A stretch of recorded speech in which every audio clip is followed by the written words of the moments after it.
ഈശോ മിശിഹായിൽ പ്രിയപ്പെട്ടവരെ, നമ്മുടെ രക്ഷകനായ ഈശോ വളരെയധികം നിന്ദിക്കപ്പെട്ട് അപമാനത്തിൻ്റെയും പരാജയത്തിൻ്റെയും അടയാളമായ കുരിശിൽ തറയ്ക്കപ്പെട്ടാണ് മരിച്ചത്. അതുകൊണ്ട് തന്നെ അവിടുത്തെ ജീവിതം ഒരു പരാജയമായിരുന്നു, ഒരു തകർച്ചയായിരുന്നു എന്ന് പലരും കരുതുന്നു.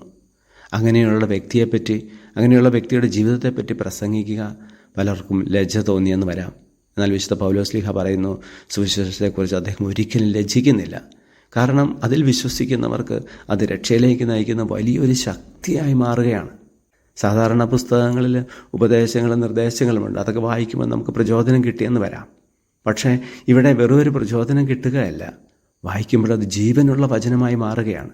നമ്മളെ അത് വിശുദ്ധീകരിക്കുകയാണ്, നമ്മളെ വിവേചിച്ചറിയാനത് സഹായിക്കുകയാണ്, നമുക്ക് ആ ഉപദേശങ്ങളനുസരിച്ച് ജീവിക്കാനുള്ള ശക്തി കൂടി തരുന്നുണ്ട്.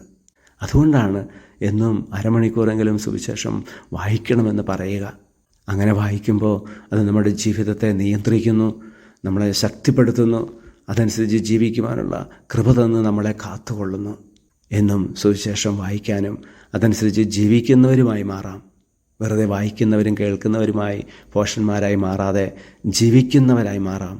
ഈശോയെ ഞങ്ങളെല്ലാവരെയും അങ്ങ് സമർത്ഥമായിട്ട് അനുഗ്രഹിക്കുമാറാകണമേ, ഇപ്പോഴും എപ്പോഴും എന്നേക്കും. ആമേൻ.